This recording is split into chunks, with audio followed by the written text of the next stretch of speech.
अरिहन्ताणं नमो सिद्धाणं नमो आयर्याणं नमो वज्रायाणं नमो लोये सव्वसाहुणं।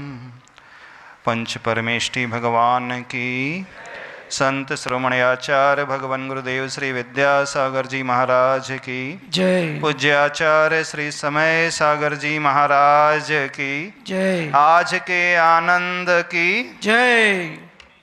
मुनि श्री निर्यापक मुनि श्री वीर सागर जी मुनि महाराज की जय। आनंद आ रहा है कि नहीं आ रहा है? बोर तो नहीं हो रहे? जो आप यहाँ सीख रहे हैं अद्भुत सीख रहे हैं। कितने लोग हैं जो अपनी आइडेंटिटी जानते हैं? आई कार्ड सबके पास है? सभी लोग आई कार्ड पेन? क्या लिखा आई कार्ड में? नाम। When you were born, you cried, but the world rejoiced. Live your life in such a way, when you die, you rejoice and world cries. जब आपका जन्म हुआ तो सिर्फ आप अकेले रो रहे थे और सारा संसार बड़ा हंस रहा था, खुश था। जिंदगी ऐसी जिए कि जब इस दुनिया से आप जाए तो आपके चेहरे पे मुस्कुराहट हो और सबकी आंखों में आंसू हो। कैसी लाइफ है आप लोगों की? बतलाना। है आपके लिए कुछ रोने वाले? क्या ऐसा कुछ आपने अपनी लाइफ में किया है जिसे देख करके दुनिया कह सके कि नहीं, एक ऐसा इंसान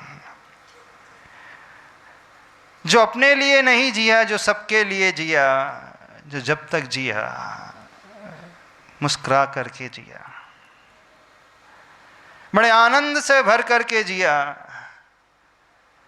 एक ऐसा इंसान जिसका बाहर और भीतर सब एक जैसा। एक बहुत अच्छा श्लोक बताते हैं, पूज्यवर गुरुदेव को ये श्लोक बहुत प्रिय था। कोहम किद्रक गुणः क्वत्य किम प्राप्य किम निमित्तक इत्युह प्रत्यहम नोचेदस्थाने ही मतिर्भवेत्।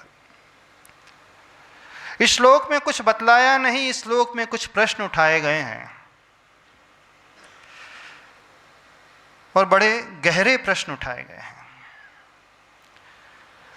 जो भी स्टूडेंट चाहता है अथवा जो व्यक्ति चाहता है कि मेरा जीवन बड़ा अच्छा बने, क्योंकि आप लोग अपने अपने गांव को छोड़कर, अपने घर को छोड़कर, माता पिता को छोड़कर एक नए शहर में रह रहे हों। कुछ लोग राजस्थान से हैं, कुछ एमपी से हैं, कुछ छत्तीसगढ़ से हैं, कुछ बेंगलोर आदि से हैं, नॉर्थ इंडिया, साउथ इंडिया, सब भिन्न भिन्न स्थानों से एक ऐसे शहर में पहुंच गए हैं जहाँ का कल्चर एकदम डिफरेंट, लैंग्वेज एकदम डिफरेंट, खाना पीना एकदम डिफरेंट, पहनावा एकदम अलग। हो सकता है कुछ बच्चों को ऐसा भोजन रुचता भी ना हो और कुछ को बड़ा अच्छा भी लगता हो। कुछ स्टूडेंट्स ऐसे होंगे उन्हें मराठी समझ में भी ना आती हो, फिर भी वो उन्हीं भाषा को सुनते हैं। कुछ बच्चे ऐसे होंगे जिन्हें फोर्सफुली मंदिर जाना भी पड़ता होगा, होंगे ना? कुछ बच्चे यहाँ पर ऐसे होंगे जो जबरदस्ती लाए गए होंगे। कितने लोग जबरदस्ती आए हैं यहाँ पर जो आना नहीं चाहते थे? हाथ खड़े कर। अब मैंडेटरी कर दिया गया था, आपको तो वर्कशॉप अटेंड करना ही है। और कुछ ऐसे भी होंगे जिन्होंने एनरोल किया होगा, आए भी नहीं होंगे। ऐसे भी हैं जिन्होंने रजिस्ट्रेशन तो करा दिया होगा, बोले हम यहाँ पढ़ाई करने आए हैं कि वर्कशॉप अटेंड करने आए हैं। ऐसे क्वेश्चन भी सुनने को मिले होंगे। कुछ बच्चे ऐसे भी होंगे जो कहते हैं अरे धर्म करने के लिए हमारा घर ही पर्याप्त था, अब हम इंजीनियरिंग में पढ़ रहे हैं, अब यहाँ हम पूरे ऐशो आराम से जिए, सारी अच्छी ज़िंदगी को जिए, कि धर्म करें यहाँ ज़बरदस्ती मंदिर भेजा जाता है? ऐसे भी प्रश्न आते होंगे आप लोगों के सामने। बोले हम लोग पढ़े लिखे, आज के युग में जीने वाले, मंदिर जाने के लिए प्रेरित किया जा रहा है। अभी महाराज जी कह रहे सबको मंदिर जाना चाहिए, पर हम एकदम आपसे विपरीत कह रहे हैं, किसी को मंदिर नहीं जाना चाहिए। क्यों जाओ भाई मंदिर? कुछ लोगों के मन में ये प्रश्न आते हैं, बोले आप गारंटी लेते हो कि मंदिर जाने से मेरा प्लेसमेंट हो जाएगा अमेज़न में, तो मैं जाऊं मंदिर? ऐसे भी कुछ क्वेश्चन करने वाले होंगे ना। बोले जो रोज मंदिर जाते थे उनका जॉब ही नहीं लगा। बोले ऐसा तरीका बताओ कि मैं मंदिर जाऊं तो मेरा जॉब 100% सिक्योर हो जाना चाहिए। ऐसे तर्क करने वाले भी होते होंगे। और कौन कौन से क्वेश्चन उठते हैं आप लोगों के मन में? अब अंदर की बात बता दो, अब तो अपन एकदम फ्रीली इंटरेक्ट कर सकते हैं। हाँ, कौन हमें बताएगा किस टाइप के क्वेश्चंस? आप नहीं उठाते क्वेश्चन, आपके कलीग्स उठाते हैं, जो नहीं आए होंगे वो लोग उठाते हैं। हाँ हाँ, पहले सर अभी हम आपको जानना चाह रहे हैं। देखो अब अंदर की बात, क्योंकि एक्टिविटी जो की आपने, अब अपने अंदर का चेहरा जो था उसे भी लिखा और बाहर का चेहरा वो भी लिखा ना। तो भाई अंदर का चेहरा क्या है वो हम सिर्फ जानना चाहते हैं। कोई हमसे शेयर कर सकता है? जो आपने बाहर के फेस में लिखा है और आपके अंदर के फेस में टोटली 180 डिग्री टर्न अराउंड, कि 360 डिग्री क्या हम कह दें? कौन हमसे शेयर कर सकता है बाहर के फेस को और अंदर के फेस को खड़ा होकर के? हम उसकी डेयरिंग देखना चाहते हैं। जो है सो है, उसमें क्या बात है। हाँ, जो उसने बाहर लिखा है वो भी बताना चाहता है एकदम फ्रैंक होकर के, और जो अंदर के फेस पे लिखा वो भी बताना चाहता है बिना छिपाए। जय जिनेंद्र महाराज जी। तो हाँ, एक बात और सुधार ले, जब हम मंदिर जाते हैं तो भगवान को जय जिनेंद्र नहीं कहते हैं, नमोस्तु करते, प्रणाम करते हैं। पंच परमेष्टि, आपका नाम क्या है? श्रेयांश बाफना। हाँ, जब हम नमोकार मंत्र पढ़ते हैं उसमें नमो अरिहंताड़म, नमो सिद्धाड़म, नमो लोए सव्य साहूड़म, तो यहाँ पे हमको नमस्कार करते हैं। आपस में जो फ्रेंड्स होते हैं, साधर्मी होते हैं, वहाँ जय जिनेंद्र किया जाता है। हाँ ठीक है, बहुत अच्छा। नमोस्तु महाराज, मेरा नाम श्रेयांश बाफना है। तो महाराज जी हमारे जिन चैत्यालय में, नहीं हमारे नहीं, आपके में बोलना भी, हमारे तो जनरिक हो जाएगा सबके, आपका अभी बताना। हाँ तो महाराज जी जैसे हमारे WIT वालचंद के जो बॉयज़ हॉस्टल है वहाँ पे जिन चैत्यालय है, और वहाँ पे महावीर जयंती और पर्यूषण के समय पे हम काफ़ी सारी झांकियाँ बनाते हैं और काफ़ी सारी चीज़ें बनाते हैं। तो वहाँ पे जब हम हमारा काम चालू करते हैं तो हमें बच्चों से सुनने को मिलता है कि हम यहाँ पे आ रहे हैं, हमें ये सब काम से आगे क्या मदद मिलने वाली है। हाँ, हमारे ये सब काम आगे हमारी प्रोफेशनल लाइफ में क्या काम आने वाला है। कई बार बच्चे ऐसा भी बोलते हैं कि ये कार्डबोर्ड कटिंग से हमको क्या सीखने को मिलेगा, यहाँ पे ये सब चीज़ें बनाने से हमको क्या सीखने को मिलेगा। अच्छा, पर इस पे मेरा पॉइंट ऑफ व्यू ऐसा है कि वहाँ पे हमको काम करने से 2-3 चीज़ें पता चलती हैं कि हमें एक निर्धारित समय दिया जाता है, उस समय में हमको जो टास्क दिया रहता है वो कंप्लीट करना पड़ता है, और वो टास्क एक अकेले के ऊपर नहीं रहता है, उसमें सारे जितने भी बच्चे इन्वॉल्व रहते हैं उनके ऊपर रहता है। तो सबको साथ में मिलके वो टास्क कंप्लीट करना रहता है, और इसी के साथ में हमको समझ में आता है कि हाँ हमें, हमारे पास में इतनी सारी चीज़ें हैं, इन सब चीज़ों से हम क्या क्या बना सकते हैं, वो सब चीज़ों के बारे में भी हमको जानने को मिलता है। अभी आपने उस फेस में क्या लिखा, बाहर के साइड में और अंदर के साइड में? महाराज जी मैंने मेरे फेस में बाहर की तरफ में लिखा था कि हमेशा सबकी इज्जत करनी चाहिए, सबको रेस्पेक्ट देनी चाहिए, और नहीं जो आप दिखाना चाहते हो, चाहिए वाली बात नहीं। तो मैं ये दिखाना चाहता था कि कई बार मेरे को लोग बहुत गलत जज कर लेते हैं महाराज जी, कि मतलब लोग मेरे को समझते हैं कि मैं ऐसा हूँ, मैं ऐसा कर रहा हूँ, पर कई बार वो लोग वो पहचानने में गलत हो जाते हैं कि नहीं ये ऐसा है, पर इसका ये नेचर सामने आता है। तो मैं चाहता था कि जो मैं जैसा हूँ वैसे ही लोग मेरे को जाने, और मैं कोशिश भी ऐसी ही करता हूँ कि मैं जो हूँ वही रहूँ। बहुत अच्छा। अब जो श्लोक हमने आपको बताया पूज्यवर गुरुदेव का बड़ा प्रिय श्लोक, इस श्लोक में और कुछ नहीं है, कुछ क्वेश्चंस उठाए गए हैं, और उसमें पहला प्रश्न है को हम अर्थात मैं कौन हूँ। किद्रक गुणः, मेरे गुण कौन कौन से हैं, मेरी क्वालिटीज़ क्या क्या हैं। क्वत्य, मैं कहाँ से आया हूँ। किम प्राप्य, मुझे क्या पाना है। किम निमित्तकः, कैसे मुझे पाना है। जो व्यक्ति इसका चिंतन प्रतिदिन नहीं करता है वह व्यक्ति अपने जीवन में भटक जाता है। यह सूत्र सिर्फ मुनियों के लिए नहीं है, यह सूत्र सबके लिए है। यह प्रश्न आप लोगों को भी अपनी लाइफ में हमेशा उठाना चाहिए।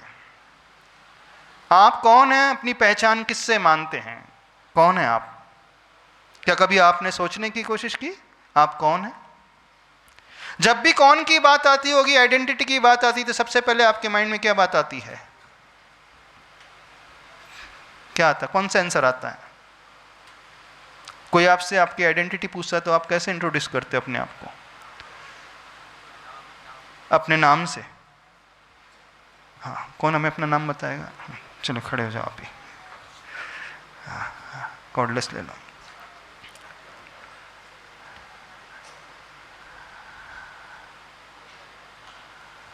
नमस्ते महाराज जी, मेरा नाम लक्ष्य जैन है। लक्ष्य जैन। अब आपने अपनी पहचान लक्ष्य से बनाई, यही आपकी पहचान है। चलो ठीक है, नाम से शुरुआत कर लेते हैं। आपके जीवन का लक्ष्य क्या है। महाराज जी, मेरे जीवन का लक्ष्य है कि जो मम्मी पापा है उनको जो खुशी है, जो दूध देना है, जो उनके एक्सपेक्टेशन उन तक खरा उतरूँ, और साथ ही साथ जितने भी इतना काबिल बनूं मैं कि जितने भी जो कुत्ते रहते, बिल्लियाँ रहती है रोड पे, तो उनको पूरा मदद कर पाऊँ मैं। तो अच्छा, कुत्ते बिल्ली की मदद कर पाओ, इंसान की। बहुत अच्छा सोचना, किसी की मदद के बारे में आपने सोचा, इंसान की ओर पूछ ले। इंसानों के हाथ पैर है तो काम खुद करके कर सकते हैं। अच्छा, इंसान के हाथ पैर है तो उनको आवश्यकता नहीं होती किसी की, वो खुद अपने पैरों पे खड़े होकर के कमा सकते हैं, तो उन्हें किसी की हेल्प की आवश्यकता नहीं होती है। अच्छा, आपको किसी की हेल्प की आवश्यकता लगी आज तक। लगे महाराज जी। अरे वैसे नहीं महाराज नहीं, जी, आपके भी हाथ पैर है। नहीं, इंसानों का कैसा उनका दोगला विचार रहता है, कभी ये करेंगे कभी वो करेंगे, पर जानवरों का कैसा है कि वो एक ही विचार से आपके पास आएंगे, वो आपको एक ही तरीके से आपको ट्रीट करेंगे, दुगला नहीं रहता उनमें। सभी इंसानों का ऐसी विचार रहता है। सभी नहीं रहता महाराज जी। आपका क्या विचार है। आपके बाहर के फेस में और भीतर के फेस में क्या है डिफरेंस है। बाहर के फेस में ऐसा है कि मिस्टर परफेक्ट रहो, मैं सब मिस्टर कुछ। परफेक्ट। हाँ, अच्छा। और अंदर के है कि हर काम मेरा अधूरा रह जाता है। अच्छा, अंदर हर काम अधूरा पूरा अपोजिट। अच्छा, और दूसरा बाहर का फेस में क्या है।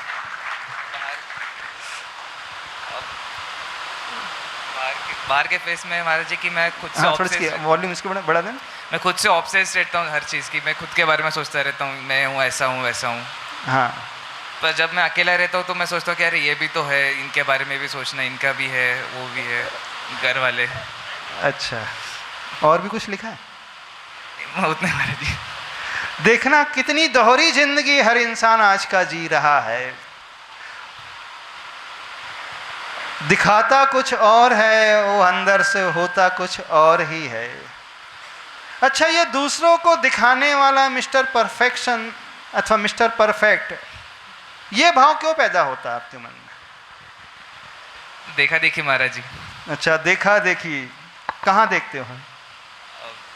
दोस्तों किसको देखा है आपने। दोस्तों को देखते, फिर जो अच्छा, अपने रिलेटिव सोशल मीडिया में। सोशल मीडिया पे जो अपने आसपास के जो दोस्त रहते हैं या फिर जो स्कूल फ्रेंड्स रहते हैं, उन सबको देख के। तो आपके आसपास में जो दोस्त हैं वो परफेक्ट हैं 100%। दिखाते वैसे तो हम भी वैसे दिखाना। यानी हर व्यक्ति दिखाने की कोशिश कर रहा है। जी महाराज जी। तो आपकी जो लाइफ है वो बाहर की लाइफ कौन सी है, रियल लाइफ। और जो अंदर वाला चेहरा है वो कौन सी है, रियल लाइफ। Real life. तो हर एक की रियल लाइफ और रियल लाइफ पूरी अपोजिट ही है। डिपेंड करता है महाराज जी, बस सबका अलग अलग होगा। देखो, ये भावना हमारे मन में क्यों पैदा होती है कि मैं दुनिया के आगे एक ऐसा चेहरा लेकर के आऊं, दुनिया मुझे बहुत अच्छा इंसान माने, परफेक्ट माने, बड़ा डाउन टू अर्थ माने, बहुत दयालु माने, बहुत ही अच्छा है, कोई कमी नहीं है। ऐसा भाव क्यों पैदा होता है? क्यों? क्योंकि महाराज जी वैसे इंसान ही सबको अच्छा लगता है, अरे ये भी कर रहा है, ये भी कर रहा है, कितना अच्छा है, प्रशंसा मिलती है। अच्छा, प्रशंसा की चाह। और ये प्रशंसा की चाह दूसरों को देख करके उत्पन्न हो रही है? नहीं, खुद को अच्छी लगती है। खुद को अच्छी लगती है। आपने एक बहुत सही बात कह दी। हर इंसान जो है किस बात का भूखा रहता है? लाइक्स का। हाँ, लाइक्स का भूखा है, सोशल मीडिया के लाइक्स का। और रियल लाइफ में, रियल लाइफ के लाइक्स के भूखे हो कि नहीं? रियल लाइफ में खुद लाइक कर देना, मतलब ऐसे। जितना हम बाहर के लाइक्स का इंतजार करते हैं, उसकी काउंटिंग बढ़ाने की बात करते हैं, जितने नंबर्स बढ़ते चले जाएंगे उतनी क्या गुदगुदी होती ज़्यादा होती? उतना लगता है महाराज जी, अरे आ गए, वो लाइक कर रहे हैं, थोड़ा अच्छा लग रहा है। अच्छा लग रहा है। अच्छा, सपोज किसी ने लाइक नहीं किया देन तो क्या होगा? उस पर ज़्यादा ध्यान नहीं देता महाराज जी। फिर ध्यान ही नहीं देते? नहीं, जो पोस्ट पे लाइक करता है उस पर ज़्यादा ध्यान नहीं देता कि कौन कितना क्या लाइक कर रहा है, पर प्रशंसा कितनी मिल रही है उस पर ज़्यादा ध्यान रहता है। और नहीं मिलेंगे तो यदि हमें प्रशंसा मिल रही है और हम बहुत खुश हो रहे हैं, तो जिस दिन नहीं मिलेगी उस दिन टेंशन भी शुरू हो जाएगा। फिर तो उस वक्त देखेंगे महाराज जी कि हमने क्या गलत किया कि प्रशंसा क्यों नहीं मिल रही। देखो, आज तक हम अपनी ही पहचान नहीं जान पाए हैं, और जब तक व्यक्ति स्व को नहीं पहचान पाता है, वह अपनी आइडेंटिटी जो है दूसरों के अनुसार बनाने की कोशिश करता है। यानी दूसरा आपको अच्छा कहेगा तो आप अच्छे, दूसरा आपको सुंदर हैंडसम कहेगा तो आप हैंडसम, दूसरा आपको एकदम परफेक्ट कहेगा तो आप अच्छे परफेक्ट, दूसरा आपको ईमानदार कहेगा तो आप ईमानदार, दूसरा आपको एकदम पर्सनालिटी एकदम फर्स्ट क्लास पर्सनालिटी वाला तो आप वैसे हो जाएंगे। तो क्या आप पपेट बन करके जी रहे हो? पपेट कर समझते हो? कठपुतली। कठपुतली कैसी होती है? वो हमेशा नाचती है, लेकिन किसके इशारों पे नाचती है? दूसरों के। कोई उसे नचाता रहता है पर्दे के पीछे खड़ा होकर के। वहां कठपुतली के खेल में नचाने वाला सिर्फ एक इंसान होता है। एक ही इंसान होता है ना? आपने देखा होगा पुराने जमाने कठपुतली के खेल को। सिर्फ एक ही व्यक्ति पर्दे के पीछे उन कठपुतलियों को नचाता रहता है। रियल लाइफ में क्या स्थिति है? आपको नचाने वाले कितने हैं? कोई नहीं महाराज जी, रियल लाइफ में हम खुद को ही नचाते हैं। नहीं, जब भी आप सोशल मीडिया देखते हैं, अच्छा रियल लाइफ की बात कर लेते हैं, तो आपको नचाने वाले कितने हैं? सारे, मतलब जो भी दोस्त है वो सब। यानी आपकी डोर कितनों के हाथ में है? जितनों से मैं बात करता हूँ उनसे। देखा है? वो कठपुतली बेजान होती है, उसके भीतर चेतना नहीं होती है, प्राण नहीं होता है, वो जड़ होती है। वह दूसरों के इशारे पे नाचते ही चले जाए तो बात समझ में आ जाती है। लेकिन हम तो चेतना वाले हैं, हमारे भीतर प्राण है, हमारे भीतर ज्ञान है, हमारे भीतर समझ है, हमारे भीतर विवेक है। क्या हम ऐसा ही जीवन जी रहे? जब जब हम दूसरों के अनुसार जिंदगी जीने की कोशिश करेंगे तो हम कभी भी खुश रह नहीं पाएंगे। आप कितनों के अनुसार अपने व्यवहार को बदलते चले जाओगे, कितने लाइक्स के अनुसार अपनी ड्रेस को बदलते चले जाओगे, कितने लाइक्स के अनुसार अपना भोजन, अपनी आइडेंटिटी, अपना मोबाइल, अपना लुक्स और अपना सब कुछ, कितनों के कमेंट्स के अनुसार आप चलते रहोगे। प्रॉब्लम की शुरुआत सिर्फ यहीं से होती है जब हम अपनी डोर अपने हाथ में न रख करके दुनिया को सौंप देते हैं और उसी के अनुसार चलते रहते हैं। तो क्या कैसे पॉसिबल है कि हमारी डोर हमारे ही हाथ में रहे, कोई हमें नचा ना पाए, हम जैसा चाहें वैसा ही पहने, जैसा चाहें वैसा ही खाएं, जैसा चाहे वैसा ही रहे, जैसी गाड़ी हमें पसंद है वैसी ही गाड़ी ले, जो भोजन हमें पसंद है, जैसा फ्लैट हमें पसंद है, जो भी फैसिलिटी हमें पसंद है हम उसके अनुसार रहें कि दूसरों के अनुसार रहें? कैसे हो सकता है? क्या उसके पीछे समाधान है? जानते हो उसके पीछे समाधान? उसकी शुरुआत होती है सबसे पहले स्वयं की पहचान करने से। अपने आप को पहचानना सीखो। अपने आप को पहचानने का अर्थ क्या होता है? चलो अब हम आपसे पूछ रहे हैं आपकी आइडेंटिटी क्या होना चाहिए, क्या है वैसे? रियल लाइफ की रियल लाइफ। अरे आइडेंटिटी की बात कर रहे हैं तो पहले तो रियल लाइफ की बात कर रहे हैं। आइडेंटिटी से अर्थ क्या लेते हैं आप? अपनी पहचान से अर्थ क्या लेते हैं?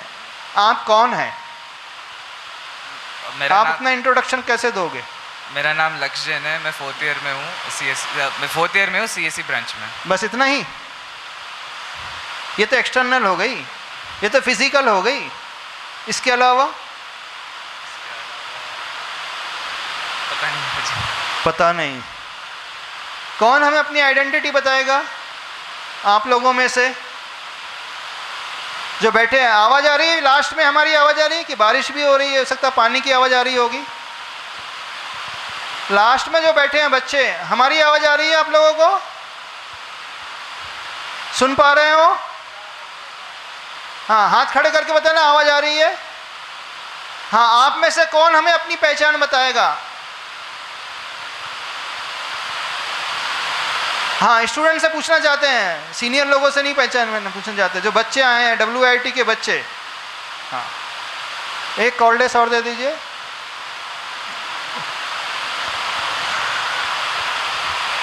नमस्ते महाराज जी, मेरा नाम थोड़ा गोमटेश। वॉल्यूम इसका बढ़ा देना, आवाज दोनों का। हाँ, ओम। हाँ, नमस्ते महाराज जी, मेरा नाम गोमटेश साकोते।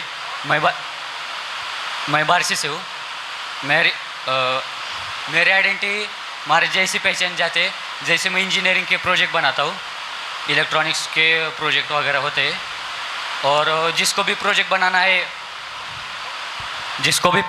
है वो सबसे पहले मेरा ही नाम लेता है कि आप तुम जाकर गोमटेश से कांटेक्ट करो। अच्छा, तो यानी आप प्रोजेक्ट बनाते हैं, ये आपकी पहचान हो गई? पहचान है अभी। अच्छा, अभी पहचान है। आप क्या मानते हो अपनी पहचान? सिर्फ प्रोजेक्ट बना देना, इतना ही? पहला प्रश्न है मैं कौन हूं? आखिर हम हैं कौन? हमारी पहचान फिजिकल अपीयरेंस से होगी कि हमारी पहचान इंटरनल क्वालिटीज से होगी? आप अपनी रियल लाइफ में किसे लाइक करते हो? सिर्फ अपीयरेंस को लाइक करते हो कि क्वालिटीज को लाइक करते हो? अपनी असली जिंदगी में किसे चाहते हो? क्वालिटीज। अपीयरेंस को नहीं चाहते? चाहता है, पर अभी क्वालिटी है। मेन वेटेज किसे दोगे, अपीयरेंस की क्वालिटीज को? अरे बोल दो, जो है सब बता दो। बता दो। अभी महाराज जी इतना तो काबिल बना नहीं ना, अभी इतना काबिल बना नहीं। अरे काबिल बने नहीं बने ये तो डिफरेंट क्वेश्चन है। हमारी पहचान हम किससे बनाएंगे, अथवा हम किसी को चाहेंगे तो क्या चाहेंगे? उस व्यक्ति में हम क्या चाहेंगे? अपीयरेंस के अंदर के गुण चाहेंगे? अपीयरेंस महाराज जी। अपीयरेंस, हमारी पहचान अपीयरेंस से होती है। हाँ, वो भी एक टूल है, पर रियल लाइफ में हमारी ट्यूनिंग यदि किसी से बैठती है तो अपीयरेंस से देख करके ट्यूनिंग बैठती है। आपके फ्रेंड सर्कल में किसी के लुक्स के देख करके आप उसकी ट्यूनिंग बैठाते हो, फ्रेंडशिप उससे करते हो, तो किससे करते हो?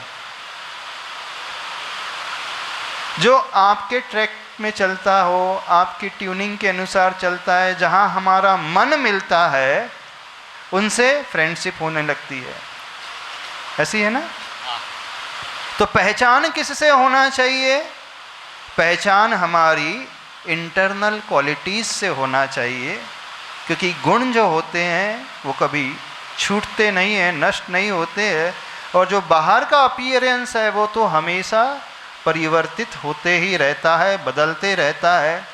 जो इस मेंटलिटी को अच्छे से समझ लेगा वो अपने इस जीवन में फिर दूसरों को देख कर के तुरंत प्रभावित नहीं होगा, यानी उसके जीवन में कंपैरिजन की भावना कभी पैदा ही नहीं होगी।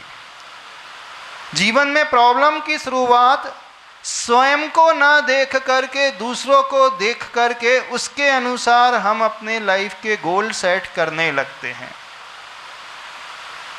हमें क्या होना है तो आपका निर्णय उसके अनुसार होगा। आपको कौन सी ड्रेस पहनना है तो वो जो सामने वाला पसंद करेगा। आपको क्या खाना है तो उसका अनुसार होगा। यानी आज व्यक्ति जो जीवन जी रहा है वो अपने अनुसार नहीं जी रहा है, उसका सब कुछ दूसरों पर आधारित होकर के रह गया है। ऐसे ही हो गया है ना। अब ये स्वभाव बनता चला जाएगा तो आप लाइफ में कहीं पर भी, जिंदगी में कहीं पे भी जाओ, आप हर कदम पर जो बेंचमार्क सेट करोगे, अपने आप को नहीं सेट करोगे, किसी दूसरे व्यक्ति को देख करके आपका गोल भी सेट हो जाएगा। आप क्या चाहते हो। अब इस श्लोक में 5 प्रश्न उठाए गए हैं।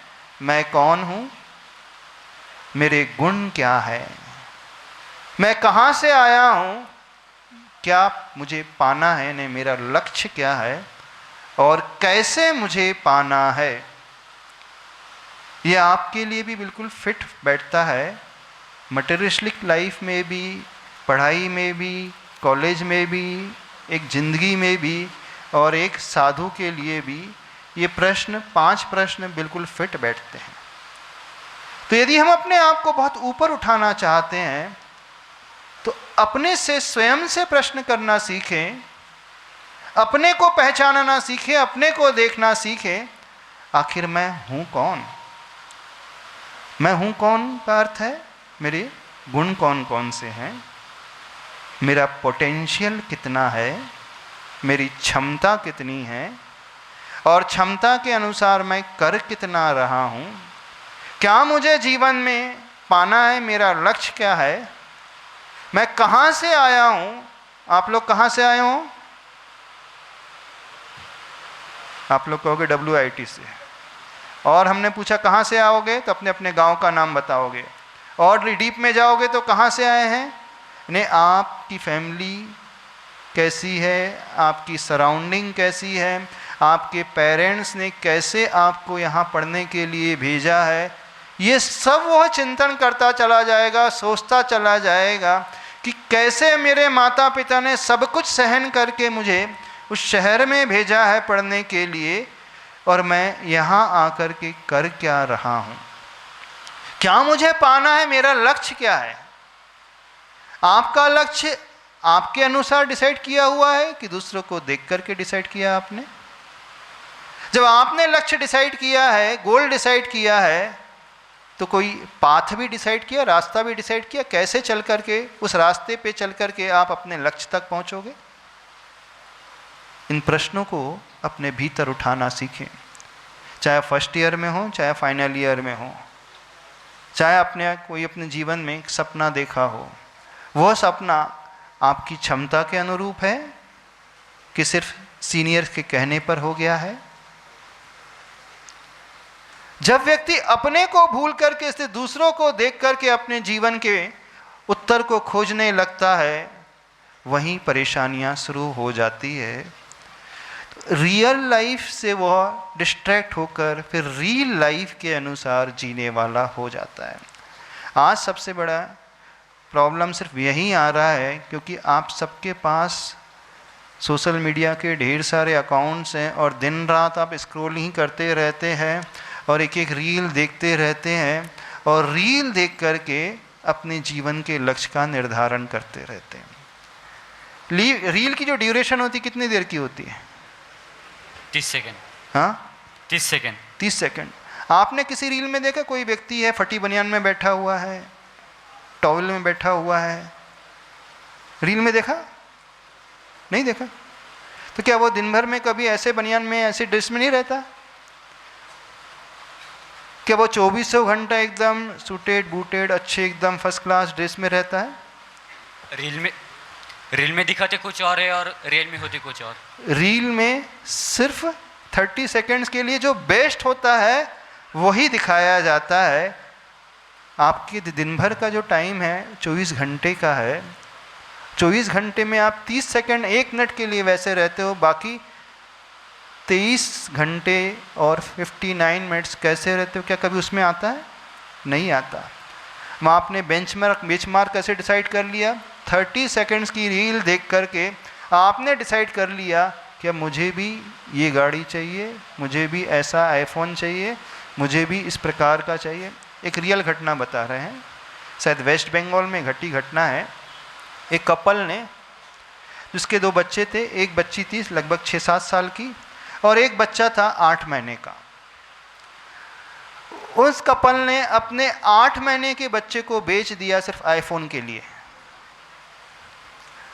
आईफोन पाने के लिए 8 महीने के बच्चे को बेच दिया। रील देख देख करके उनका माइंडसेट ऐसा हो गया कि मेरे पास भी आईफोन होना चाहिए, क्योंकि ये स्टेटस सिंबल हो गया है। जब तक आईफोन नहीं होगा फिर कहना ही रहना ही क्या है इस दुनिया में। सत्य घटना बता रहे हैं, ये घटी हुई घटना है। उन माता पिता ने अपने 8 महीने बच्चे को बेच दिया। रील देख देख करके वैसे कपड़े होना चाहिए, वैसा फोन होना चाहिए, वैसी गाड़ी होना चाहिए, यानी अपने को भूल करके, अपनी क्षमता को भूल करके, सिर्फ दूसरों के उस दिखावे को देख करके अपने जीवन का स्टैंडर्ड उसने ऐसा सेट कर लिया। आप लोगों ने भी यही सेट किया है ना? जो फेस के बाहर साइड क्या लिखा आपने? मिस्टर परफेक्ट, अथवा मिलियनियर क्या लिखा? हैंडसम और बहुत ईमानदार। और क्या लिखा? और क्या क्या लिखा है आप लोगों ने? बताना क्या क्या लिखा है? और ये बच्चों ने तो लिखा होगा ना कुछ। सबका सपना होता है कि दुनिया वाले मुझे उस रूप में देखें। हम रील देखने के लिए मनाही नहीं कर रहे हैं, पर आप जो रील देखते हो वो वहाँ पर उसे देख कर के सिर्फ कंपैरिजन करते हो कि वहाँ आपको एक मोटिवेशन मिलने लगता है, कुछ सीखने की भावना हो जाती है। नमोस्तु महाराज जी। मेरा नाम श्रवण दोषी है। मैं पहले तो खुद की पहचान बताऊंगा। तो मैं मेरी पहचान पहले मेरे गुणों से करूंगा। मेरा नाम श्रवण दोषी। मैं मेरे अगर मुझे गुण बताने पड़े तो फिर मैं ये बताऊंगा कि मैंने सप्त व्यसनों में से 6 व्यसनों का आजीवन त्याग ले चुका हूँ। 6 व्यसनों का आजीवन त्याग लेते हैं? कौन सा त्याग ले चुके? जुआ छोड़ के बाकी 6। अच्छा, जुआ छोड़ करके बाकी सब कुछ ले चुके हो त्याग। A small leakage can sink a great ship। महाराज जी वो हाँ, एक छोटी सी दरार भी बड़े से बड़े जहाज को डुबा सकती है। महाराज जी वो एक डायलॉग है ना, पुरानी पिक्चर का एक डायलॉग है, अमिताभ बच्चन धर्मेंद्र वाली, वो बहुत अच्छा है। कौन? वीरू बहुत अच्छा है, सारे गुण अच्छे हैं, बस कभी कभी जब वो खेलने में बैठ जाता है तो पी लेता है, और जब पी लेता है तो कहाँ चला जाता है? कैसे शुरुआत होती है? नाली में जाता है। महाराज जी बोले नाली में चला जाता है। कैसे शुरुआत होती है? पांडवों का क्या हाल हुआ था? बहुत सत्यवादी युधिष्ठिर, श्रेष्ठ धनुर्धर, महायोद्धा भीम, क्या गत हो गई थी पांडवों की? क्या कमी थी पांडवों में? कोई कमी नहीं थी ना, कुछ कमी नहीं थी। सिर्फ द्यूत क्रीड़ा, जुआ चौपड़ खेलते थे। एक ही दिन चौपड़ खेला और उसी में द्रौपदी भी दांव में लग गई, सब कुछ, पूरा राज्य हार गया। बर्बाद गुलिस्तां करने को एक ही उल्लू काफी है। हर शाख पे उल्लू बैठे हैं, बंजा में गुलिस्तां क्या होगा? एक शेर है ना। उस बगीचे को बर्बाद करने के लिए एक ही उल्लू काफी होता है। जिंदगी को बर्बाद करने के लिए एक ही व्यसन पर्याप्त होता है। महाराज जी वो थोड़ा सा हेलो। हाँ। महाराज जी वो उस टाइम पे जब मैं जैन सागर महाराज जी के पास गया था नियम लेने के लिए, तब उन्होंने कहा था कि जो अभी के शेयर मार्केट वगैरह चीज़ें हैं वो भी जुए में गिने जाते हैं, इसलिए मैंने सिर्फ उसका त्याग नहीं लिया। नहीं तो मैं बचपन से कुछ भी वैसी लालसा कभी भी जगी नहीं है, और आगे भी आजीवन कभी भी जुआ खेलने की जब तक मैं होश में हूँ तब तक कभी भी नहीं जगेगी जुए की लालसा। बस शेयर आजीवन। मार्केट में मार्जिन ट्रेडिंग करते जाओगे ऐसा? हाँ हाँ, डेरिवेटिव ट्रेडिंग करते जाओगे ऐसा? हाँ। खैर, जो आप लोगों का कंसेप्शन है वो भी एकदम से ठीक नहीं है। यदि कोई शेयर मार्केट में इन्वेस्ट कर रहा है तो एकांत से वो जुआ होता है, ऐसा भी नहीं होता है। यदि इन्वेस्टमेंट पर्पस के अनुसार, लॉन्ग टर्म इन्वेस्टमेंट प्लानिंग के अनुसार इन्वेस्ट कर रहा है, सही कंपनी को देख करके कर रहा है, जो नॉनवेज इंडस्ट्रीज़ में नहीं है, टैनिंग इंडस्ट्रीज़ में नहीं है, लिकर इंडस्ट्रीज़ में नहीं है, किसी प्रकार की जीव हिंसा जिससे नहीं होती है, उस कंपनी को ध्यान में रखते हुए यदि वो इन्वेस्ट कर रहा है तो वो जुए की श्रेणी में नहीं आता है। हाँ, वो डेरिवेटिव ट्रेडिंग में, इंट्राडे ट्रेडिंग में उतर करके आ जाए, 5% मार्जिन रख करके खेलता रहे, 10 लाख लगा और करोड़ों में खेलता रहे, तो वो जुए में आता है। थोड़ा सा कंसेप्ट से सुधार लेना। आपने कहा शेयर मार्केट से जुआ, एकांत से वो जुआ नहीं होता है, वो हमारे इंटेंशन पर डिपेंड करता है। हाँ, तो बात हम कुछ और करते हैं। हाँ बोलिए, आप क्या बोल रहे थे? तो ये पहला गुण। दूसरा गुण अगर मैं कहना चाहूँगा तो वो है मेरी इच्छा, जो मैं क्या करना चाहता हूँ। तो वो मतलब अगर किसी ने मुझे पूछा तो फिर मेरा हमेशा से बचपन से सिखाया भी यही गया था। घर में मम्मी पापा दादा दादी ने यही सिखाया है कि जितना हो सके उतना, जितना हो सके नहीं, जब तक अपने धर्म की सीमा, जब तक अपनी धर्म की मर्यादा में हो उतना करना है अपने को। जितनी त्यागियों की सेवा करने आती हो उतनी करनी है, जितना दान धर्म करने आता हो उतना करना है। बहुत अच्छा। तो ये मेरे, अगर मैं कभी किसी को चाहूँगा कि कोई मुझे याद रखे तो फिर वो मेरे गुणों से। लेकिन महाराज जी, एक मेरी भी जिज्ञासा थी। थोड़ी देर पहले जैसे आपने बताया था कि कठपुतली बन चुके हैं बच्चे, या फिर आजकल के लोग बन रहे हैं, तो महाराज। हाँ, बने नहीं हो क्या? एक रील देख करके तुरंत पीयर प्रेशर आ जाता है। अब वो उसने ऐसा स्टेटस डाला है तो अब जब तक हम नहीं डालेंगे तो कैसे चलेगा? पीयर प्रेशर नहीं आता है आप लोगों को देख करके? कितनों को रील देख करके पीयर प्रेशर नहीं आता है? अब मुझे भी ऐसा ही पहनना है, ऐसा ही खाना है, ऐसा ही दिखाना है, ऐसा ही होता है, आ जाता है ना? यदि उसे देख कर के ये भाव पैदा हो रहा है तो तुरंत कट ऑफ कर लेना चाहिए।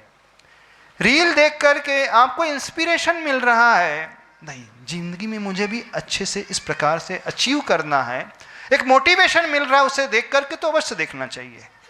पर सिर्फ एक कंपैरिजन की भावना आ रही और आप उस इंफीरियरिटी कॉम्प्लेक्स से ग्रसित होते चले जा रहे हैं। जब तक मैं वैसा ना बन पाऊं तो ना दिन में चैन ना रात में चैन, कुछ होगा ही नहीं।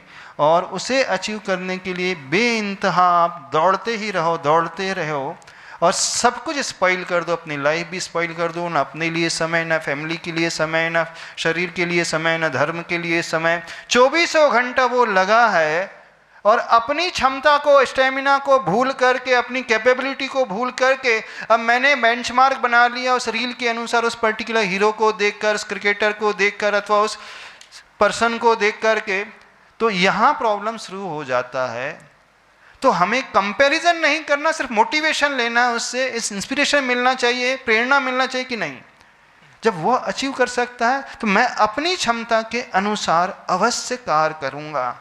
और जो ऐसा नहीं सोचता है, अब उसका सबसे बड़े साइड इफेक्ट्स क्या होते हैं जानते हैं? ऐसे व्यक्ति के भीतर करुणा का भाव, एम्पैथी की भावना भी समाप्त हो जाती है।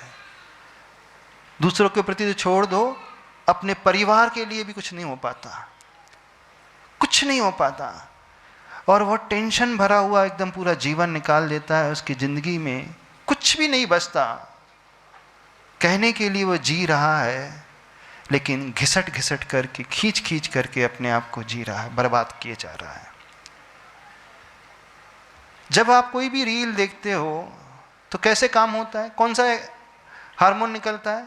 डोपामाइन निकलता है। वो क्रेविंग पैदा करता है, थोड़ा सा अच्छा लगता है ना, एक रील देखा अच्छा लगा, फिर लगता है कि एक और स्क्रॉल कर लो, दूसरी और देख लो, फिर तीसरी और, चौथी और, लाइन से कितने घंटे निकल जाते हैं? घंटे नहीं, आधी आधी रात निकल जाती है और मन भरता ही नहीं। तो इस प्रकार से उसको टेम्पटेशन होने लगता है, वो चुपचाप रह नहीं पाता। एक प्रकार का सबसे बड़ा एडिक्शन आज वर्तमान में हो गया है, तो वो वाला एडिक्शन हो गया है। तो हम पहले अपने आप को पहचानना सीखें, हमारे गुण क्वालिटीज क्या हैं और हम कर क्या सकते हैं, हमारा लक्ष्य क्या है और किस रास्ते पे चल के हम अपने लक्ष्य को अचीव कर सकते हैं, ये सोचना सीखें अपनी लाइफ में। तो आप मटेरियलिस्टिक लाइफ में भी सक्सेसफुल रहोगे और धार्मिक क्षेत्र में भी और स्पिरिचुअल क्षेत्र में भी बहुत अच्छे से रह पाओगे। अदरवाइज सिर्फ जिंदगी भागते भागते निकल जाएगी और दूसरों से तुलना कर करके जीते रहोगे। जीतना क्या, उसका नाम तो मरने की भांति ही वो जीता रहेगा। किस किस से आप तुलना करते चले जाओगे बताओ?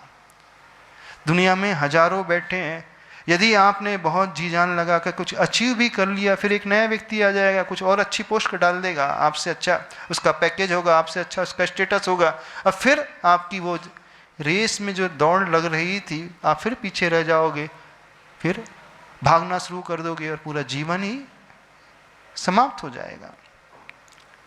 जन्म से लेकर मरण तक दौड़ता है आदमी, दौड़ते दौड़ते दम तोड़ता है आदमी। जन्म से लेकर मरते तक सिर्फ दौड़ रहा है, दौड़ रहा है, दौड़ रहा है। क्यों दौड़ रहा है उसे पता नहीं। जब यह नहीं पता होता है तो साइड इफेक्ट्स हो जाते हैं, वो टेंशन है, एंजाइटी है, डिप्रेशन है, फियर है, उसकी लाइफ में कुछ नहीं बचता। तो महाराज जी, अगर मैं कठपुतली ना बनूं और अगर मैं मतलब मेरी ऐसी कुछ भावना नहीं है, सिर्फ जिज्ञासा है कि अगर मैं कठपुतलियों को कंट्रोल करने वाला बन जाऊं तो एक अहम का भाव पैदा हो जाएगा। आप क्यों कंट्रोल बनना चाहते हो किसी का? हर आत्मा का स्वतंत्र अस्तित्व है, आप क्यों दूसरे को कंट्रोल करना चाहते हैं? आपने कहा कि मैं कठपुतलियों का कंट्रोलर बन जाऊं, यानी किसी को कंट्रोल करना चाह रहे हो ना आप? क्यों चाहते हो? अपने अहम की पूर्ति के लिए, ईगो की सेटिस्फैक्शन के लिए, लोगों को दिखाने के लिए। देखा मेरे अंडर कितने लोग हैं, वो मेरे अनुसार चलते हैं, यदि मैं यस कहूं तो नो कहूं तो ऐसा होगा, तो भी गलत है। तो वहां आपको एक सुपीरियरिटी कॉम्प्लेक्स घेर लेगा, एक बहुत बड़ा अभिमान घेर लेगा, और दूसरों से तुलना करोगे, अचीव नहीं कर पाओगे तो एक इंफीरियरिटी कॉम्प्लेक्स घेर लेगा। दोनों ही परिस्थिति खराब है। एक में दीनता का भाव हो जाएगा, हीनता का भाव हो जाएगा, और जहां दीनहीन हो जाता है व्यक्ति, एकदम निराशा में डूब जाता है और उसके मन में सुसाइडल थॉट्स आने लगते हैं, क्योंकि वो अचीव नहीं कर पा रहा है, मैच नहीं कर पा रहा है। और आपने कहा कि मैं दूसरों का कंट्रोलर बन जाऊं, कठपुतली को नचाने वाला बन जाऊं, आपने यही कहा ना? हाँ। क्यों नचाना चाहते हो? मेरे पास पावर होना चाहिए, ये कभी सारे लोग मेरी आज्ञा मानने वाला होना चाहिए, ये तो नचाने का अर्थ यही हुआ ना। कभी कभी महाराज जी अगर कुछ बदलाव लाना हो तो डिक्टेटरशिप होना चाहिए, ऐसा? लीडरशिप। अच्छा, लीडरशिप, हाँ, लीडर और डिक्टेटर दोनों में और डिफरेंस है। लीडर कभी डिक्टेटर नहीं होता है। सही लीडर तो ऐसा होता है कि उसकी क्वालिटीज को देख करके सारे लोग सहर्ष से एक्सेप्ट कर लेते हैं सामने वाले को। लीडर जो है किसी पर ऑर्डर नहीं चलाता, लीडर खुद ऐसे आचरण को अपने भीतर लेकर के आता है कि उसके आचरण को देख करके दुनिया वाले एक्सेप्ट कर लेते हैं। हमारे गुरुदेव आचार्य गुरु विद्यासागर महाराज जी कभी किसी से कुछ कहते नहीं थे। आचार्य भगवान कभी किसी को नियम देते नहीं थे। जब उनके पास नियम लेने के लिए जाओ तो वह कई बार मना कर देते थे, लेकिन स्वयं का आचरण ऐसा था कि उनके आचरण को देखकर, उनकी चर्या साधना को देख करके हर व्यक्ति प्रेरित हो जाता था, उनके चरणों में झुक जाता था और स्वयं नियम ग्रहण कर लेता था। सही लीडर की पहचान तो ये है। यदि हम दुनिया को बदलना चाहते हैं तो दुनिया के ऊपर शासन नहीं करे, आत्मानुशासन करना सीखे, स्वयं अपने कंट्रोल अपने भीतर लाना सीखे। जो आत्मानुशासन कर सकता है सही नेता वो कहलाता है, और उसे दिल से दुनिया स्वीकारती है। भय से स्वीकारने वाला लीडर है, भय के कारण जॉब चला जाएगा, भैया मानो इनकी, इंक्रीमेंट होगा तभी जब इनकी मानेंगे, तो वो कर रहा है, तो वो लीडर थोड़ी है, वो तो भय है। तो डर के कारण नहीं होता है। लीडर जो होता है दूसरों को नहीं जीतता, दूसरों के दिलों को जीतने वाला होता है। सही लीडर की पहचान ये होती है। जो सही लीडर होता है वो जब थोड़ा सा भी दूर हो जाता है, अपने आप आंखों में आंसू आने लग जाते हैं कि वो इतना अच्छा इंसान, इतना अच्छा नेता, इतना गजब का लीडर, जब तक वो था सब कुछ बड़ा अच्छा चलता था। लीडर जो होता है पूरी फैमिली के रूप में सबको एक सूत्र में बांध करके चलने वाला होता है। जो सही लीडर होता है उसके भीतर पार्शियलिटी नहीं की भावना नहीं होती है, भेदभाव नहीं करता है, वो उसके भीतर शोषण का भाव नहीं होता है, उसके भीतर दूसरों को दबाने का भाव नहीं होता है, उसके भीतर आत्मीयता होती है। वो सबकी बात को सुनने वाला होता है, सबको वैसा ही इंपॉर्टेंस देने वाला होता है। वो एक्टिव लिसनर होता है, बहुत अच्छे से सुनेगा और बहुत अच्छे से अपना मैसेज कन्वे करेगा। इस प्रकार से अपना मैसेज कन्वे करेगा कि सामने वाला स्वीकार लेगा, लेकिन उसे बिल्कुल भी हर्ट नहीं होगा। और जो डिक्टेटर होता है, तानाशाह होता है, वो अपना भी मैसेज कन्वे करता है, पर वो आज्ञा है, नहीं मानोगे तो देख लेना, ध्यान रखना। मानती है दुनिया, पर अंदर एक भय है, मुझे कुछ खोना पड़ेगा। तो सही पहचान ऐसी बनाना सीखो, यानी अपने आप को देखना सीखो, आखिर हम हैं कौन और हम कर क्या रहे हैं, हमारा पोटेंशियल कितना है और हम कर क्या रहे हैं, कितना कर रहे हैं। हम आए कौन से गांव से, हमारे माता पिता ने किन परिस्थितियों में हमें भेजा है, और उनकी आशाओं के अनुरूप हम कितना पढ़ रहे हैं, कितना कर रहे हैं, कितना जी रहे हैं, कितने सही तरीके से, कितने गलत तरीके से जी रहे हैं। इसका चिंतन हर व्यक्ति को करना चाहिए। अभी हम धर्म के क्षेत्र में बिल्कुल नहीं कह रहे हैं, उस परिप्रेक्ष्य में, उस एंगल से बिल्कुल नहीं कह रहे हैं।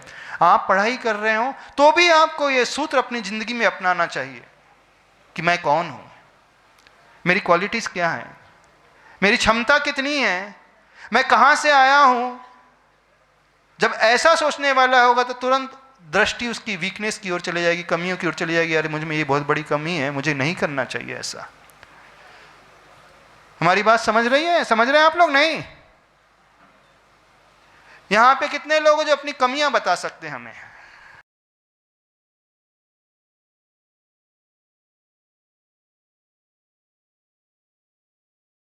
वेरी गुड, खड़े हो जाओ।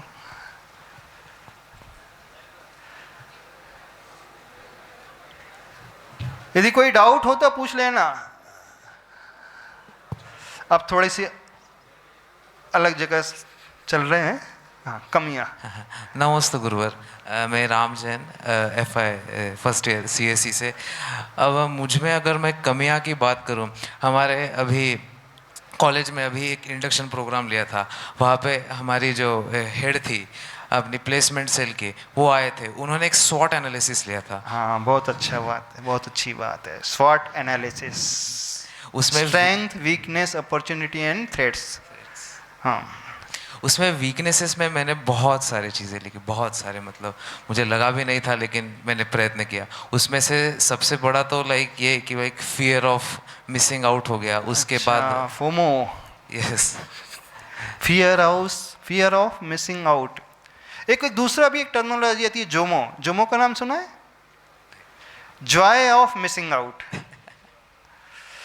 छूटने का भी आनंद लेना सीखो जिंदगी में। खोने का तो डर सबको सताता है, आनंद किसका, जॉय किसका? जो हमारे पास नहीं है उस परिस्थिति में हम आनंद से रह रहे हैं। बस फोमो को जो जोमो में बदल लेगा, उसकी जिंदगी हर परिस्थिति में बड़ी आसान रहेगी, बड़ी आनंद से भरी रहेगी। हर एक व्यक्ति डरता है मेरे पास जो है वो कम ना हो जाए, खो ना जाए, चला ना जाए, छूट ना जाए, मुझे ना मिल पाए तो क्या करूँगा, है ना?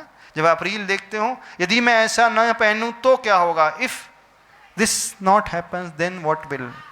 बस ये क्वेश्चन आता है, इफ़ ऐसा नहीं है तो। बस उसी फोमो के कारण एक प्रेशर अंदर ही अंदर बनते चला जाता है और वो न जाने क्या क्या करता है। जो घटना हमने बताई, उन माता पिता ने अपने 8 महीने के बच्चे को बेच दिया। सिर्फ इस प्रेशर के कारण कि हमें भी उन जैसा दिखना है, हमें भी उन जैसा मोबाइल चाहिए, हमें भी उन जैसा स्टेटस चाहिए, हमें भी उन जैसा करना है।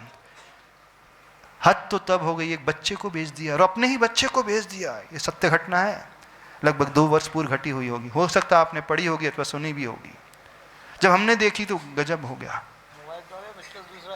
हाँ, क्या है, यानी कि उसकी करुणा ही, माँ की करुणा ही चली गई। वो धर्म, वो संवेदना, वो सिंपैथी सब कहाँ चले गई, वो एम्पैथी कहाँ।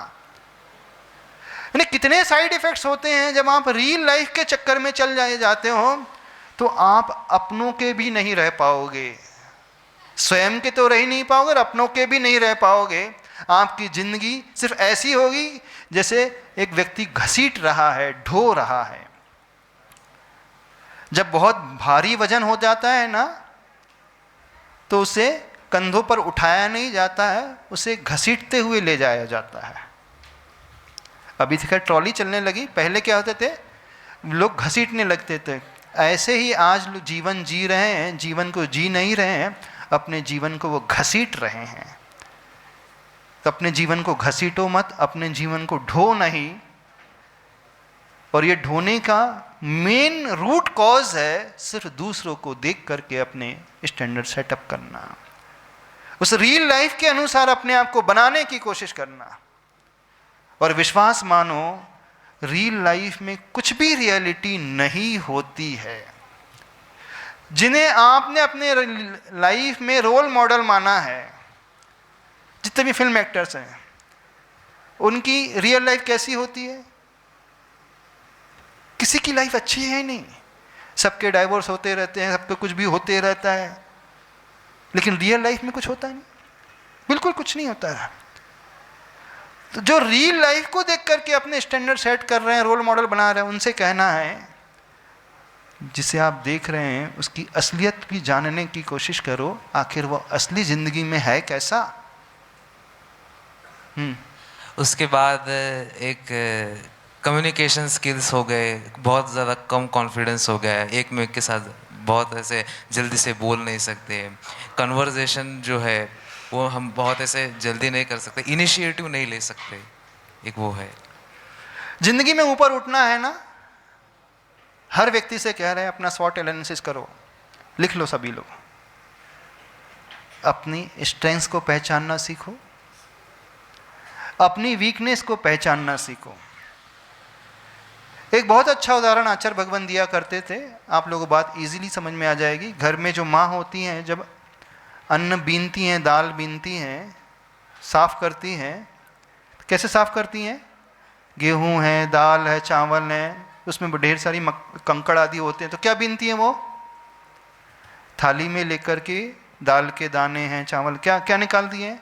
दाल दाल दाल अलग करती कि कंकड़ अलग करती है? उस दाल में मौजूद कंकड़ों को निकाल करके अलग फेंक देती है और कहती क्या है? वो दाल बीन रही है, चावल बीनती है, चावल साफ करती है।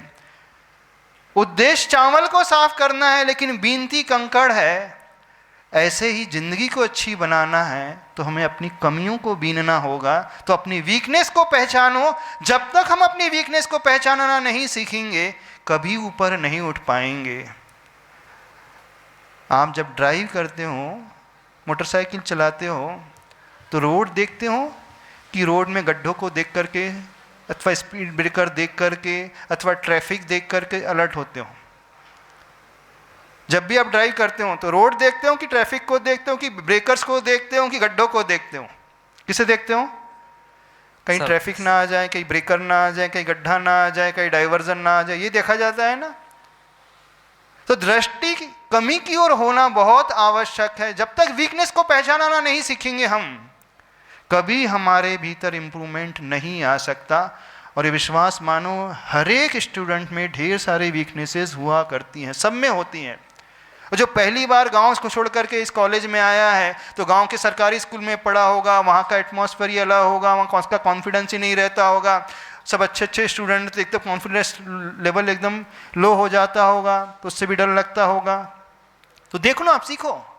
सारे बच्चों से कह रहे हैं अपनी वीकनेस को पहचानना सीखो। कौन सी वीकनेस है जो आपको आगे नहीं बढ़ने देती है? कौन सा ऐसा डर है जो आपको फेस करने नहीं देता सिचुएशन को? कौन सी ऐसी कमी है जो आपको नीचे गिरा करके रखती है? बोलिए। और एक आखिरी चीज़ जो मैं मेंशन करना चाहूँगा, जो अभी सभी का कॉमन ही प्रॉब्लम है, अटेंशन स्पैन बहुत ही कम हो गया है, रील्स शॉर्ट्स वगैरह ये सब कुछ की वजह से। क्यों अटेंशन स्पैन कम क्यों हुआ? क्योंकि आप 30 सेकंड्स की रील देख रहे हैं, तो आपका जो ब्रेन है उसी प्रकार से प्रिपेयर हो गया, वो इमीडिएट रिवार्ड चाहता है। पहले टेस्ट मैचेस होती थी, फिर वनडे आई, फिर 2020, फिर 10-10, अब ये हो गया ना। अब आप 1 घंटे का वीडियो नहीं देख सकते हैं, 1 घंटे का लेक्चर नहीं है, 1 घंटे की मूवी नहीं है, आपको एकदम शॉर्ट ड्यूरेशन वाली। क्योंकि अब आपका जो ब्रेन कैसा ट्रेंड हो चुका है, 30 सेकंड्स रील, 1 मिनट की रील देख करके बस वो एंड मान लेता है। तो उसने ये अपने माइंड में बैठा लिया है कि इतना शॉर्ट ड्यूरेशन का कोई होगा तो मैं बहुत अच्छा रहूँगा।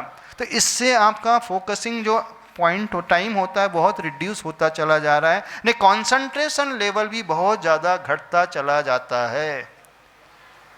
साइड इफ़ेक्ट समझो तो सही, इसके क्या क्या आफ्टर इफ़ेक्ट्स हो रहे हैं आपकी लाइफ में। रियल लाइफ के चक्कर में मत पड़ो। अभी युवा हो, जोश है, सब कुछ है, तो अपने कैरियर और कैरेक्टर को संभालना सीख लो। और ये कैसे संभलेगा? जब स्वयं के भीतर से प्रश्न उठाना सीखोगे, आखिर मेरी पहचान क्या है, मेरी आइडेंटिटी क्या है।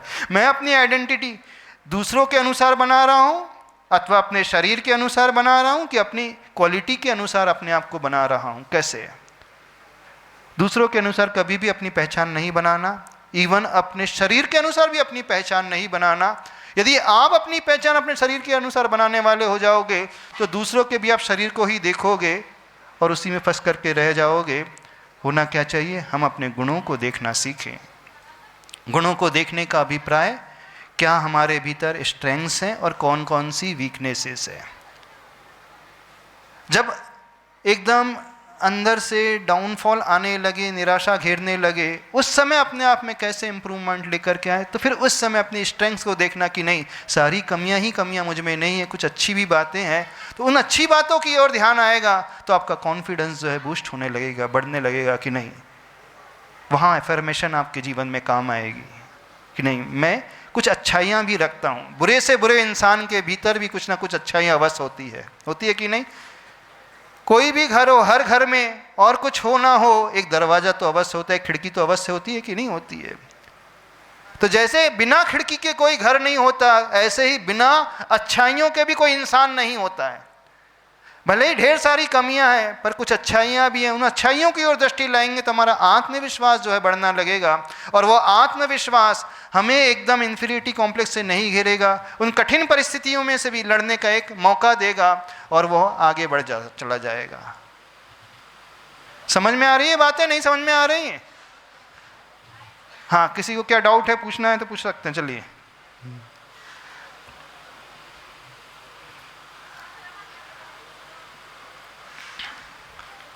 अपना सेशन क्या है, टॉपिक क्या है?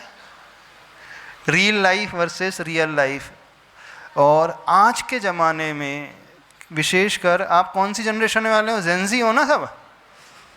96 एंड अबो बॉर्न हुए सभी, तो सब जेनजी हैं। तो आप लोगों का तो टॉलरेंस लेवल तो है ही नहीं, बिल्कुल पेशेंस लेवल बिल्कुल है ही नहीं। जन्म से चांदी की चम्मच लेकर के पैदा हुए हैं। आपके बाप दादाओं ने खूब मेहनत की है, पसीना बहाया है, लेकिन आपने कुछ किया नहीं है। तो ना पिता की मानते होंगे, ना चाचा की मानते होंगे, ना बड़ों की मानते होंगे। क्यों? आप तो एआई के ज़माने में रह रहे हो, सारे डिटेल्स आपके हाथ में, और स्मार्ट आप बहुत अपने आप को समझते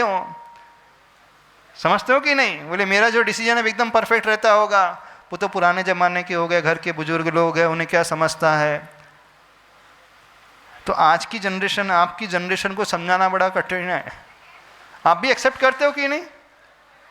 हो सकता है इतने सारे महाराज जी, अभी धवल सागर महाराज जी बोल रहे थे, उत्कर्ष सागर महाराज जी बोल रहे थे, कई लोग तो सोच रहे होंगे अरे महाराज जी का तो काम है प्रवचन देते रहना और कुछ नहीं। महाराज जी बोले थे मंदिर जाना चाहिए। हम मंदिर जाने के लिए आए हैं कि कॉलेज में पढ़ने के लिए? हाँ, मंदिर नहीं जाना चाहिए। हाँ, यदि आप अपने भीतर पॉजिटिविटी लाना चाहते हो, यदि आप चाहते हो कि हम पॉजिटिव वाइब्रेशन को फील करें, यदि आप चाहते हो कि आपका कॉन्फिडेंस लेवल जो है बढ़े, बूस्ट हो, यदि आप चाहते हो कि आपके भीतर से नेगेटिविटी दूर हो जाए, तो बस उसका एकमात्र इलाज है वो प्रभु का जो गंधोदक अपने माथे पे लगाओगे ना, उस गंधोदक के माध्यम से आपके भीतर एक एनर्जी का संचार हो जाएगा। वो एनर्जी आपको एकदम रिफ्रेश रखेगी और आपके कॉन्फिडेंस को बढ़ाएगी। अभी हम पुण्य की बात ही नहीं कर रहे हैं कि पुण्य मिलेगा, पुण्य ये फल देगा, हम उसकी बात नहीं कर रहे, क्योंकि कर्म ना आपने देखे ना कर्म हमने देखे, कर्म दिखलाई देते नहीं है।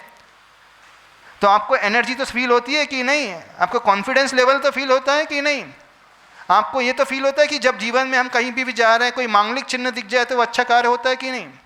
आपने एक बात सुनी होगी, आप किसी भी कार्य के लिए घर से बाहर निकल रहे हो, कोई गाय का बछड़ा दूध पीता हुआ मिल जाए तो इसका अर्थ क्या होता है? शुभ शगुन।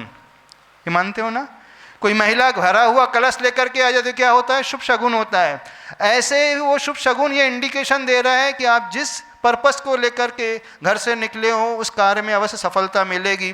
तो दुनिया में सबसे बड़ा कोई मंगल करने वाला होता है, मांगलिक चिन्ह कोई होता है, मांगलिक एनर्जी का कोई केंद्र होता है, तो दिगंबर प्रभु की प्रतिमा जो होती है वो सबसे ज़्यादा एनर्जेटिक होती है, मांगलिक होती है। तो अपनी एनर्जी को बढ़ाना चाहते हो तो प्रभु के उस गंधोदक को अपने माथे में अपने हाथों से लगा लेना, फिर देखना आपकी फीलिंग क्या गजब की रहेगी। आपके भीतर पहले कितनी भी नेगेटिविटी क्यों ना हो, आप उससे एक अलग ऊपर उठ करके अलग ही फील करोगे कि नहीं। सिर्फ एग्जाम के लिए नहीं कह रहे हैं, डेली ये बनाना चाहिए रूटीन, क्योंकि दिन की शुरुआत अच्छे कार्य से होती है और होना चाहिए। दिन के प्रारंभ में यदि पहला कदम गलत दिशा में उठा तो बाद के कदम भी गलत दिशा में बढ़ेंगे। जैसे घर में यदि पहला गिलास उल्टा रखा है और 1 डज़न गिलास रखना है तो बाकी के 11 गिलास कैसे रहेंगे? किचन में 1 गिलास है स्टील का उल्टा रखा है और 11 गिलास और रखना जमाना है, तो कैसे जमाओगे? उसी के ऊपर जमाओगे ना, तो उल्टे ही उल्टे आएंगे कि सीधे सीधे आ जाएंगे? और पहला सीधा रखा है तो बाद के गिलास कैसे आएंगे? सीधे आएंगे ना। तो सबसे ज़्यादा इंपॉर्टेंस किसका रहता है? पहले गिलास का होता है ना। ऐसे ही दिन में सबसे ज़्यादा इंपॉर्टेंस होता है आप पहला कार्य कौन सा कर रहे हो। पहला कार्य आपने अच्छा किया तो बाद के कार्य बहुत अच्छे रहेंगे। पहला दृश्य आपने अच्छा देखा तो बाद के दृश्य अच्छे देखेंगे। पहला शब्द आपके मुख से पॉजिटिविटी को लेकर वो निकला तो बाद के सारे शब्द अच्छे निकलते चले जाएंगे। पहला विचार अच्छा आया तो वो उसी को सीक्वेंस को फॉलो करता चला जाएगा। और पहला नेगेटिव थॉट आ गया तो बाद के नेगेटिव थॉट से इसको फॉलो करते चले जाएंगे। सीधा सा प्रिंसिपल है।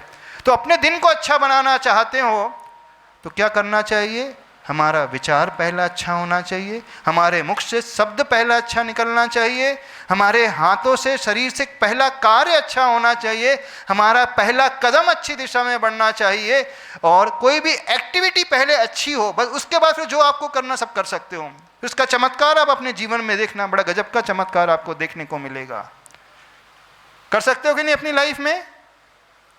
पहले कदम का सबसे ज़्यादा इम्पोर्टेंस पहले कार्य का, पहले विचार का, पहले इमोशन का, पहले शब्द का, सब कुछ पहले का इम्पोर्टेंस होता है।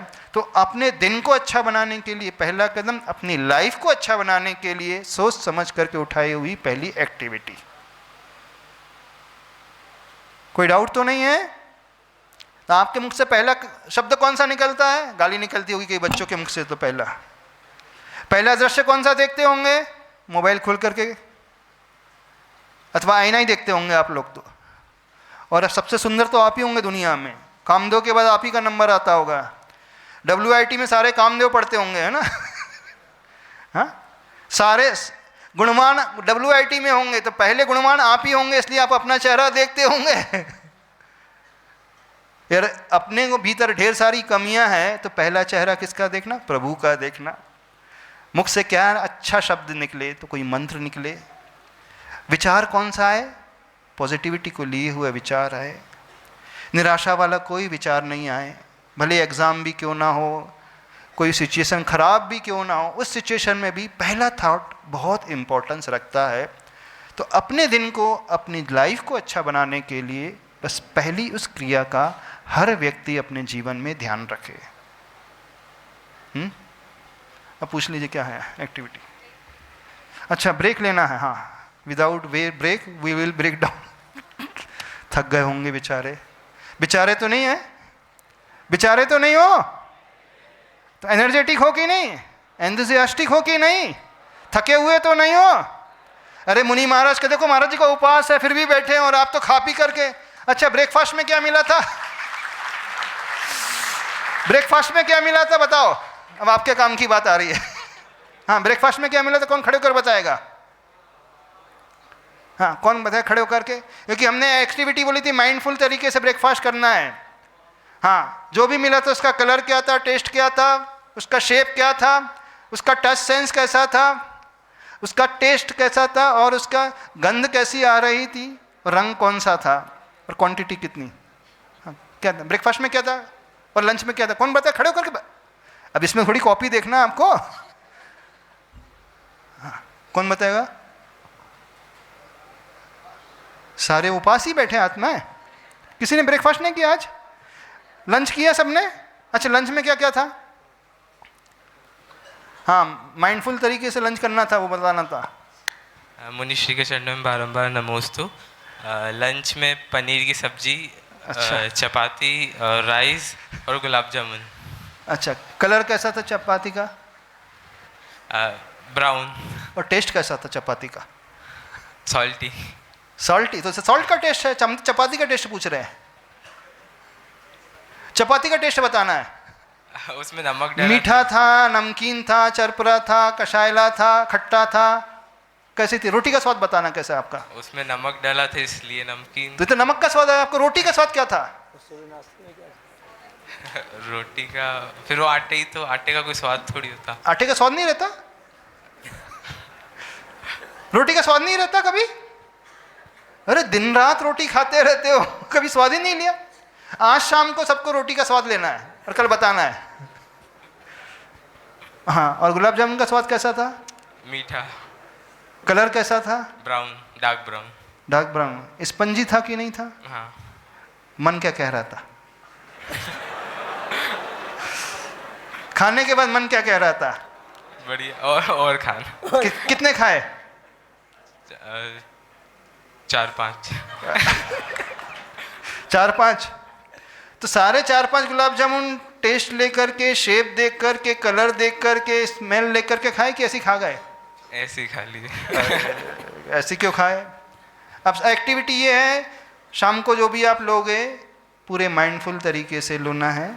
जो भी आप खाना है, एक ग्रास, एक बाइट लेना है, पहले उसका टेस्ट फील करना है कैसा आ रहा है, नोट डाउन करना है, मन में नोट डाउन करना है। फिर सेकेंड बाइट लेना है, फिर उसका टेस्ट फील करना है।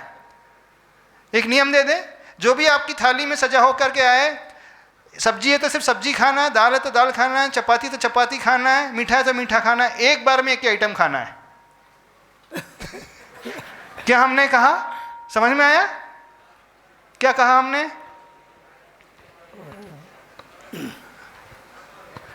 एक बार में एक ही आइटम खाना है। सपोज थाली में 2 सब्जियां हैं, एक दाल है, पापड़ है, सलाद है, पराठे हैं, स्वीट है।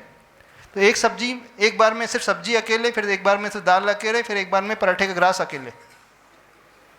फिर उसके बाद टेस्ट पता चलेगा, एक्चुअल टेस्ट क्या होता है। कर पाओगे? कोशिश करके देखना, बड़ा आनंद आएगा। ठीक है, चलिए। क्यों महाराज जी 1.5-2 घंटे से बोल रहे हैं, महाराज जी के चेहरे पे कुछ थकान दिख रही है आपको? है, आप लोग थोड़े थके थके लग रहे हैं। अभी महाराज जी 1-2 घंटे और बोल सकते हैं। अच्छा, वो कन्फेशन वॉल का एक्टिविटी, आगे की एक्टिविटी हम आपको बता दें। अभी इसके बाद ब्रेक रहेगा आपका, और 6 बजे यहाँ पे भक्ति होगी। नहीं ब्रेक 7:30